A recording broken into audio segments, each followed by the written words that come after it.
everyone, my name is Kayla Batchelor, and I am one of the many participants of RCC's Virtual Honors Research Conference. Back in the 2020 spring term, I took Dr. Kern's Honors English 1B class, along with Dr. Gutierrez's Intro to Sociology class. Towards the end of the semester, Dr. Kern assigned a research paper that related to one of the novels that were covered in her class. I decided to integrate my newfound knowledge of critical thinking and the levels of sociological analysis through reviewing and analyzing the Nickel Boys through a sociological perspective. The Nickel Boys is a fictional novel written by Colson Whitehead.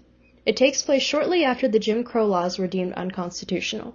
For those unfamiliar with the Jim Crow laws, this was implemented to segregate people based on their race. Additionally, this novel was based off of Florida's infamous Dozier School for Boys, which was a reform school in the 1900s that had countless reports of physical abuse and neglect.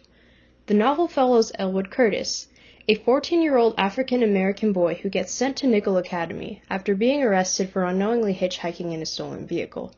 When he arrives at Nickel, he meets and befriends Turner, who also partakes in Elwood's journey. Eventually, the boys begin to bond and work towards surviving the school, which is also found to be riddled with physical, emotional, and even sexual abuse.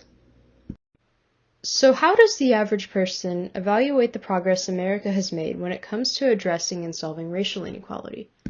In this presentation, I provide examples of how Americans may perceive the solution, whether it be the termination of the Jim Crow laws or the addition of the 13th Amendment, which was added to the U.S. Constitution in 1865 to abolish slavery. Furthermore, I also included the thoughts people may have on the relevance of racism today, which is either regarded or completely thrown away under the guise that previous laws solved these problems. There are 3 levels of sociological analysis, which examine certain aspects of issues such as racial inequality through human interaction. The micro level refers to intimate interactions that can either be face-to-face or online. In the Nickel Boys, many of the white students treat Elwood poorly by calling him racial slurs and belittling him. In 2020, interactions at the micro level leave room for microaggressions, which are subtle and indirect ways to discriminate people based on their race, gender, or even socioeconomic status. The meso level refers to interactions within a community or larger group. At the beginning of the novel, Elwood shows examples of this by interacting with people while working in a liquor store.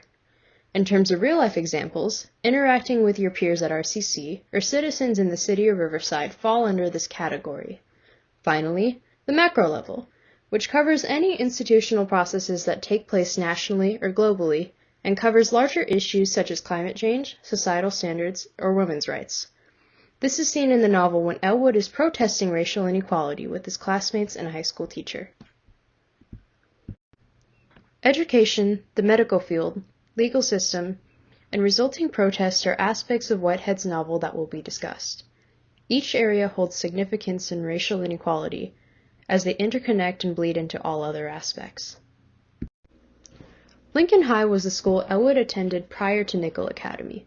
While Lincoln High is briefly mentioned in the novel, it shows instances of racism and discriminations through secondhand textbooks that were filled with profanities and racial slurs.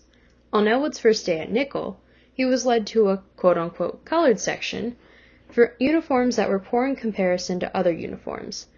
Though this novel is set in a different time period, it points to the larger problem we see in education in today's society. Inequality in education rests at the macro level of analysis because it alludes to the institutions that were implemented when this country was developing. In 1954, the Brown v. Board of Education was presented to the Supreme Court, which ruled in favor that segregation should be dissolved in schools. Due to this, many people of color were forced into lower-income communities, as white people were legally allowed to turn them away from buying homes located in higher-income communities. As a result, African American children and grandchildren had limited access to quality education and opportunities.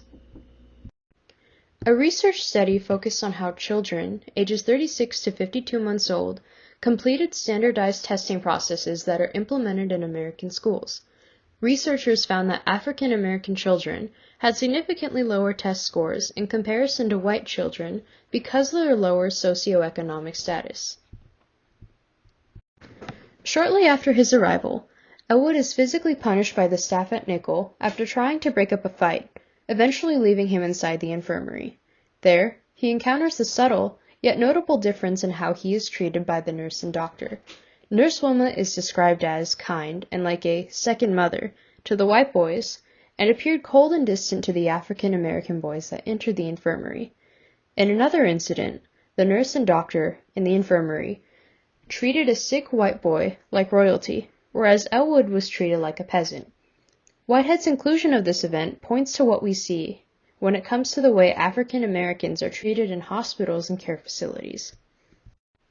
Racial inequality in the medical field rests on the macro level of analysis because of the negligence towards African Americans' health and well-being in different parts of the country. There are a variety of reasons why this may be the case, but it primarily falls on location, quality of care, and even preconceived stigmas about people of color. Randolph Quay alludes that discrimination and poverty heavily influence the fact that African Americans are lower in priority when it comes to being treated by medical professionals.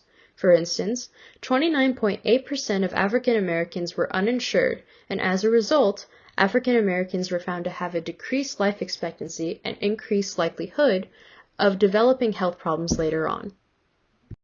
Elwood's journey through the legal system mirrors what we see in people of color, which is usually an increased chance of experiencing harsher legal repercussions.